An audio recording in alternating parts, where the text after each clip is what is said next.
The Raptors lost, but they got themselves a moral victory. Let's go to the film room. Grady Dick had a career-high 25 points tonight, and you know how he did it. Making his threes as usual, off of the catch. I love these inverted pick and roll plays where he sets the screen, and then Jakob sets a flare screen for him.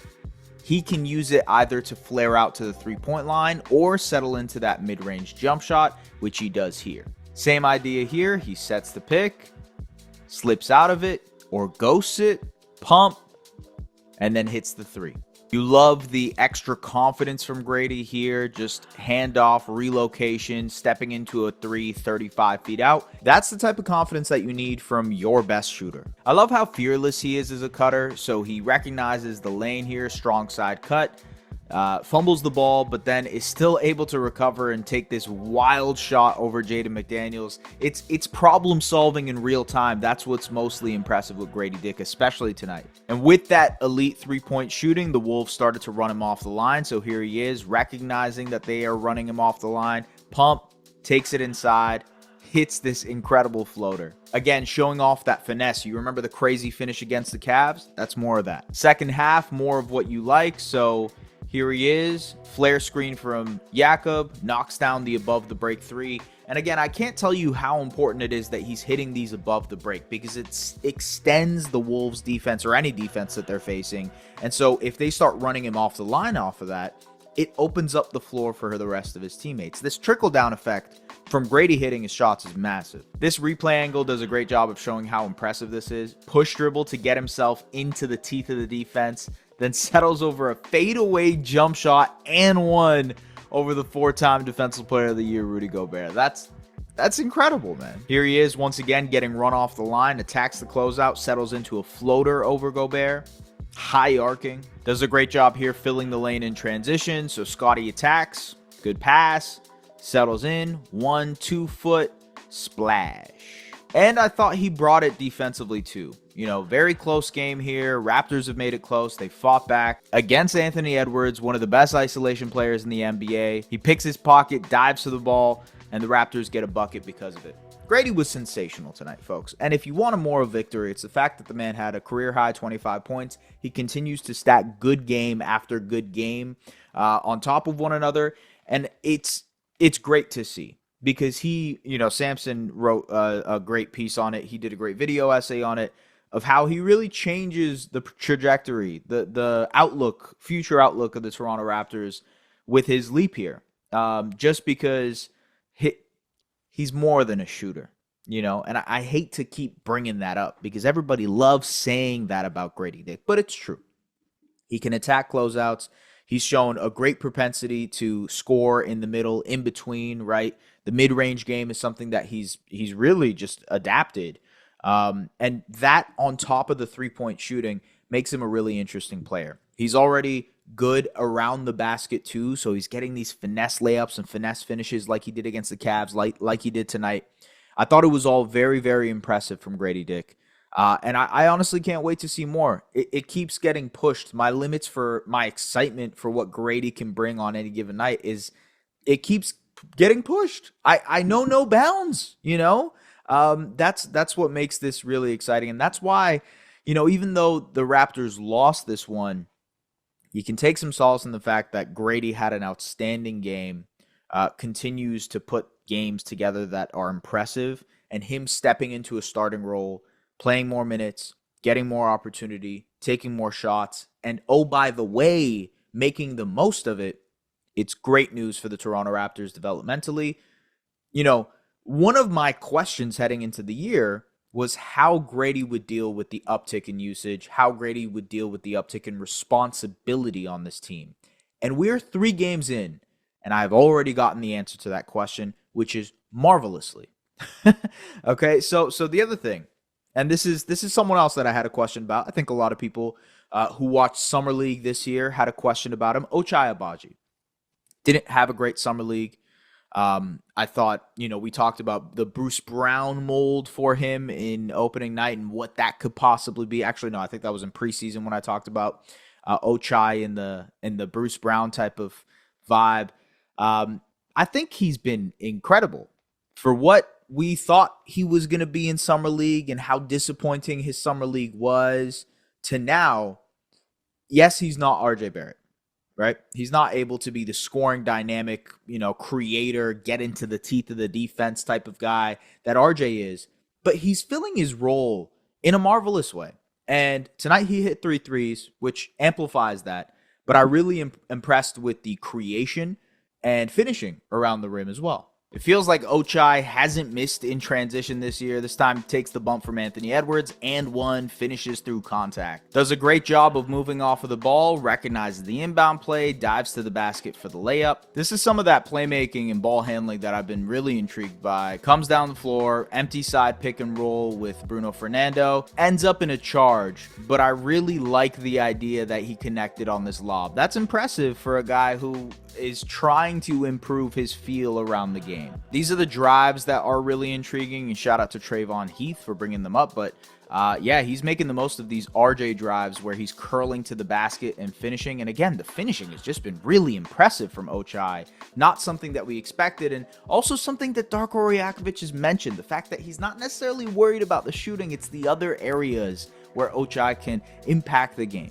Same curling layup idea here with Jakob, and he finishes. Really, really tough finish here. And I think it's important that he's nailing down the corner threes and staying ready. Watch how his hands are already up, anticipating the pass from Scottie.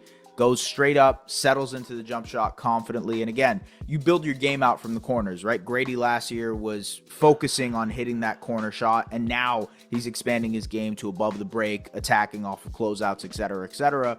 I think it's important that Ochai nails the corner because, for what it's worth, once the team is fully healthy, he will be there. Another great play here from Ochai, who empty side pick and roll.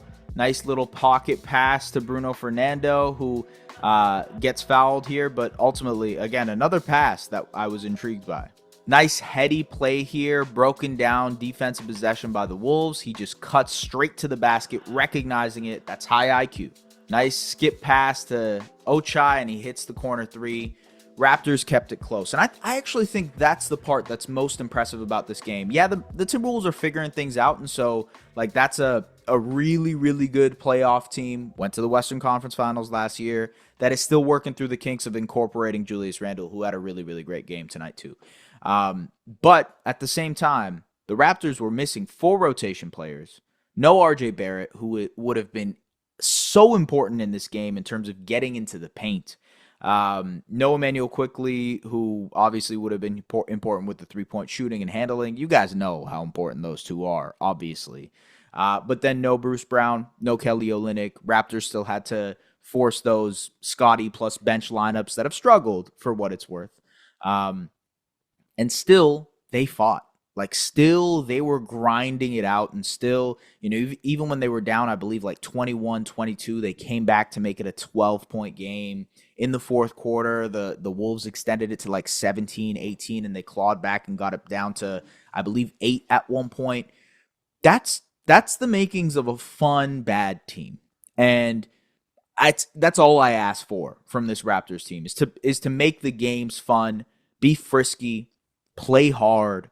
And if you lose, you lose. And so that to me is like a good tank. It's a good rebuild. And I don't throw out the tank word lightly. I think we know what's happening here. I'm not saying that they're gonna just crash games on purpose, but at the same time, look, this team is focusing on development.